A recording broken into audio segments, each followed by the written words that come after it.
Good morning students.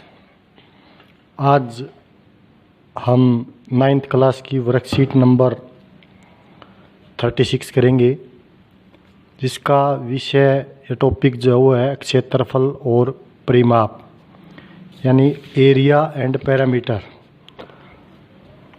Area और parameter यानी क्षेत्रफल और परिमाप। कई बच्चे ज़्यादातर गलती यही समझने में कर देते हैं कि क्षेत्रफल क्या होता है और परिमाप क्या होता है।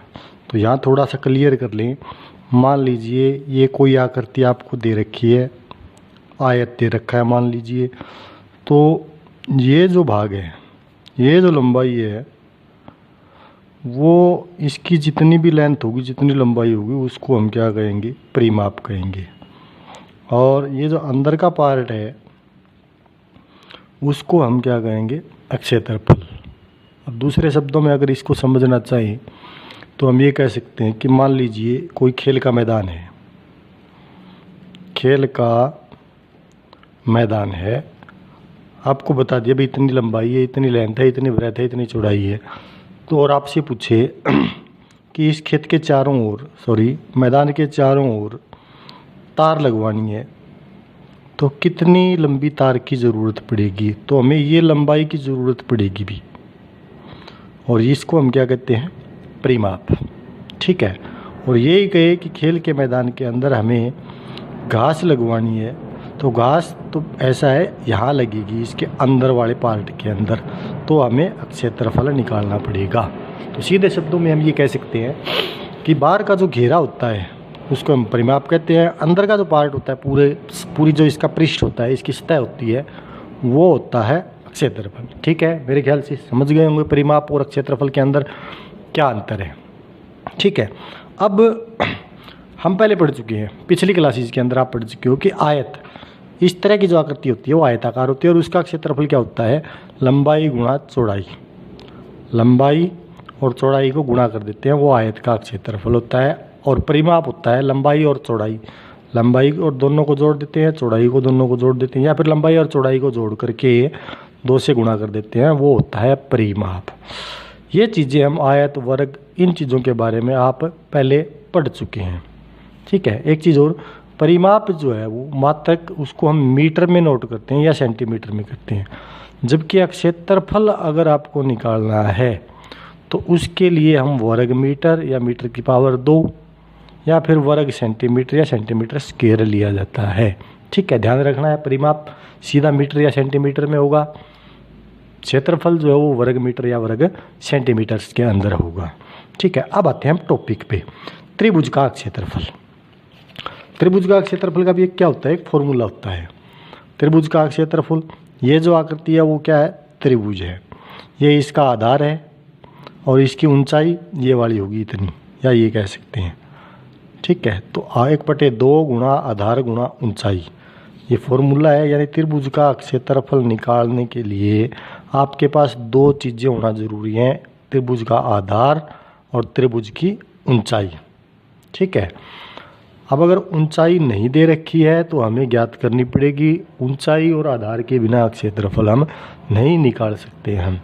अब जैसे कई बार क्या होता है, समकोण त्रिभुज दे रखी होती है, तो समकोण त्रिभुज के अंदर तो इसको एक भुजा को हम, जैसे ये समकोण त्रिभुज है तो इसमें ये आधार मानेंगे तो ये ऊंचाई हो जाएगी, अगर इसको आधार मानेंगे तो ये ऊंचाई हो जाएगी। इसमें कोई दिक्कत आपको नहीं आएगी। ठीक है। अगर आपको मान लीजिए ये कह दिया भी इसका आधार 10 है, इसकी ऊंचाई 5 है, यानी ये 10 है और ये 5 है, तो क्षेत्रफल क्या होगा? 1/2 गुणा आधार गुणा ऊंचाई, 2 एकम 2, 2 पंजे 10, 5 गुणा 5, 25 वर्ग सेंटीमीटर। ठीक है। समबाहु त्रिभुज में ऊंचाई ज्ञात कर सकते हैं हम। अगर समबाहु त्रिभुज, आपको समबाहु त्रिभुज मतलब जिसकी तीनों भुजाएं बराबर हों, उसको हम कौन सी त्रिभुज कहते हैं? समबाहु त्रिभुज। और जिसकी 2 भुजाएं बराबर हों उसको हम क्या कहते हैं?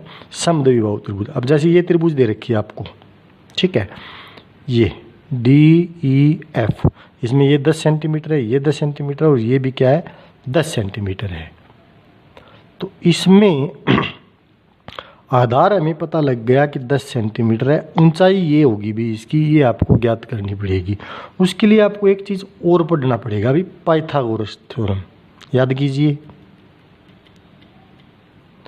पाइथागोरस थ्योरम पढ़ चुके हो, लेकिन मैं दोबारा बता देता हूँ। मान लीजिए ये आपको एक समकोण त्रिभुज दे रखी है, PQR, इसमें Q जो है वो 90 डिग्री का है। तो ये जो भुजा है उसको हम क्या कहेंगे, आधार, इसको हम क्या कहेंगे, लंब, और इसको हम क्या कहेंगे, कर्ण। लंब, आधार, कर्ण। अब बात आती है पाइथागोरस प्रमेय जो है वो क्या होती है। पाइथागोरस प्रमेय ये होती है, जो सबसे बड़ी भुजा है यानी कर्ण, कर्ण का वर्ग करें तो वो क्या किसके बराबर होगा, लंब के वर्ग और आधार के वर्ग के जोड़ के बराबर होगा।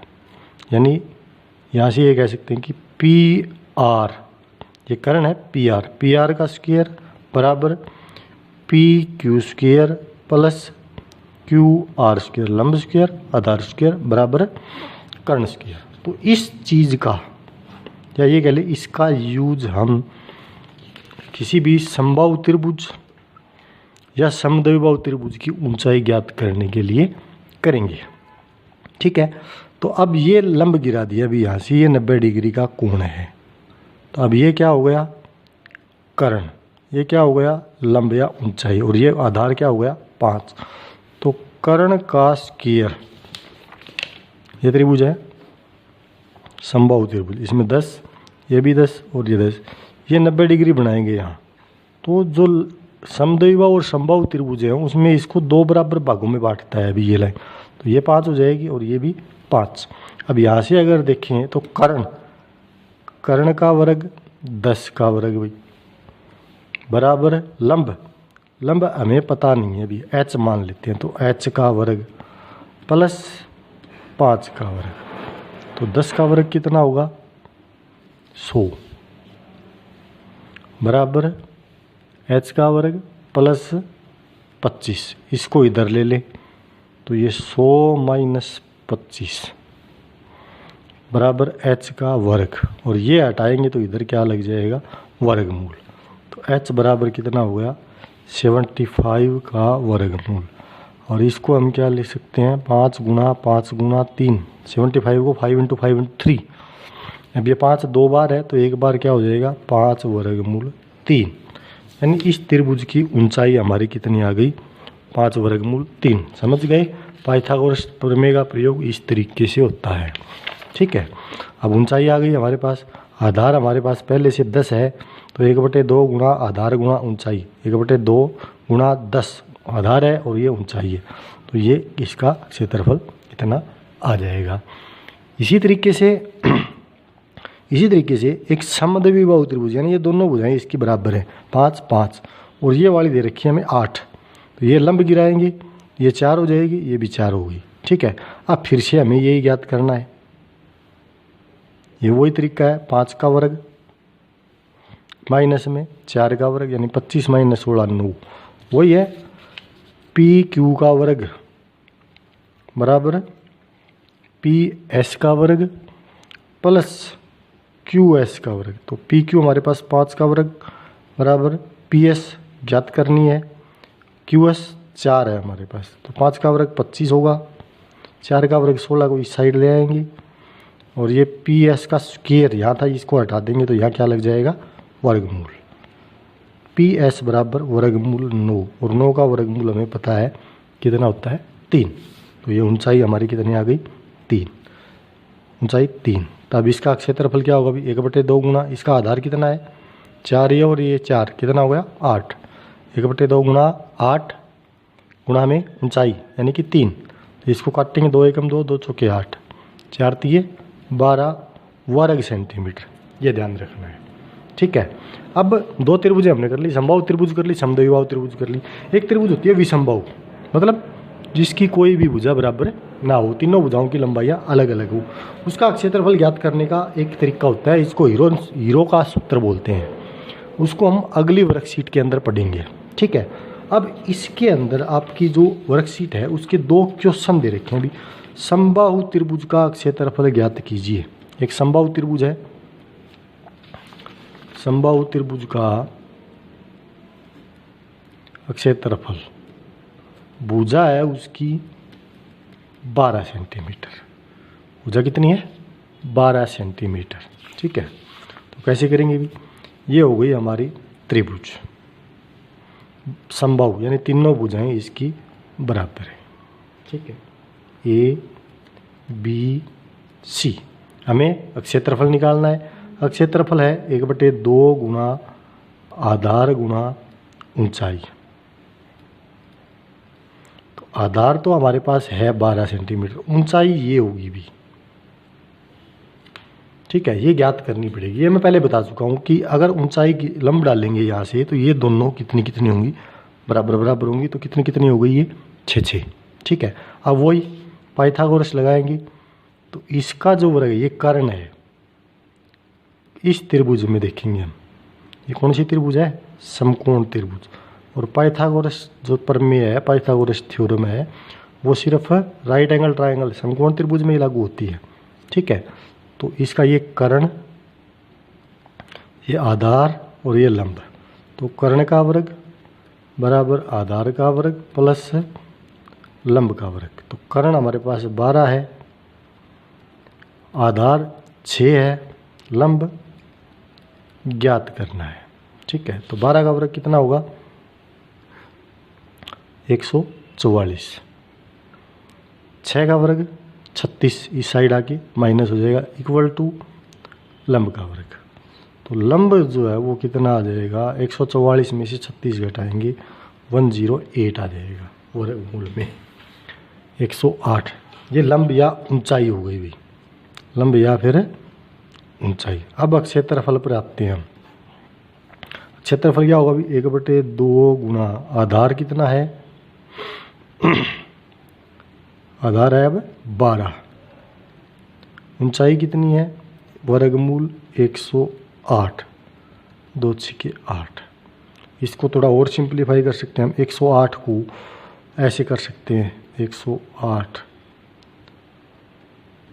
अभाज्य गुणनखंड कर लेंगे इसके 27। अब 3 पे जाएगा, 3 3 9। इसके 108 के अभाज्य गुणनखंड कर लेंगे, 3 3 9, 3 1 3। यानी ये 2 बार है, ये 2 बार है। तो 6 गुणा 2 गुणा 3 गुणा ये 1 बार है, ये 1 बार है, इसलिए वर्गमूल के अंदर रहेगा। तो ये 36 वर्गमूल 3 आंसर आ जाएगा इसका। ठीक है, वर्ग सेंटीमीटर। तो इस तरीके से करना है। अभी भुजाएं अगर तीनों दे रखी है तो पहले हम ऊंचाई ज्ञात करेंगे। किससे ज्ञात करेंगे? पाइथागोरस प्रमेय से। ठीक है, और ऊंचाई ज्ञात करने के बाद ये वाला फॉर्मूला यूज कर लेंगे, 1/2 गुना आधार गुना ऊंचाई। अब एक क्वेश्चन और है, उस समबाहु त्रिभुज का क्षेत्रफल ज्ञात कीजिए जिसकी समान भुजाएं 10 और तीसरी भुजा 16 है। मतलब इस प्रकार की एक त्रिभुज है, इसमें ये 10 है, ये भी 10 है, और ये कितनी है? 16। ठीक है, तो यहाँ से हम लंब यानी ऊंचाई खींचेंगे। ऊंचाई खींचेंगे तो ये दोनों कितनी कितनी हो जाएंगी? 8 8। ठीक है, अब हम पहले क्या करेंगे? ऊंचाई ज्ञात करेंगे। यानी ऊंचाई इसको सोच लेते हैं हम एक बार, क्या है? मान लेते हैं कि h है। तो पाइथागोरस से क्या होगा अभी? पाइथागोरस से जो सबसे बड़ी भुजा है उसका वर्ग और बाकी जो दोनों हैं h और 8 इनके वर्ग के बराबर होगा। 10 का वर्ग कितना होगा? 100। और ये 8 का वर्ग भी, 8 का वर्ग 64। 64 को इस साइड ले आओ, माइनस का हो जाएगा। और इधर क्या बचेगा? h का स्क्वायर। 100 में से 64 घटाएंगे 36 बचेगा। और 36 का वर्गमूल कितना हो जाएगा? 6। 36 का वर्गमूल कितना हो गया? 6। ये आ गई हमारी ऊंचाई। अब आधार कितना हो गया हमारा?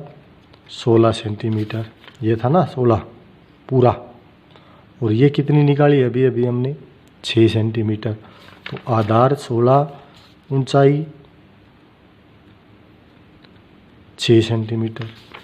तो क्षेत्रफल क्या हो जाएगा 1/2 गुणा आधार गुणा ऊंचाई। ठीक है, 8 छिक्के 48 वर्ग सेंटीमीटर। तो ये आपके हो गए, दोनों क्वेश्चन आपके कंप्लीट हो गए हैं। वीडियो देखने के लिए धन्यवाद। वीडियो कैसी लगी आपको ज़रूर बताएं कमेंट में। अच्छी लगी तो धन्यवाद, और वीडियो देखने के बाद ये आप क्वेश्चन अपनी कॉपी में ज़रूर करें, और साथ ही साथ वीडियो को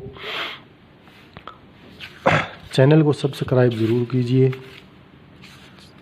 सब्सक्राइब कैसे करते हैं वो मैं बताता हूँ। जैसे वीडियो आपके पास आती है व्हाट्सएप पे, तो एक फ़ोटो के नीचे ब्लू लाइन लिखी होती है, तो आप ब्लू लाइन के ऊपर उंगली रखिए, ब्लू लाइन के ऊपर क्लिक कीजिए। क्लिक करोगे तो वो वीडियो चलेगी यूट्यूब में, और उस वीडियो के नीचे रेड कलर के अंदर लाल रंग का एक अक्षर लिखा होता है सब्सक्राइब, उसके ऊपर क्लिक कर दीजिए, सब्सक्राइब हो जाएगा। फिर आपके पास और भी वीडियो आनी शुरू हो जाएंगी। धन्यवाद।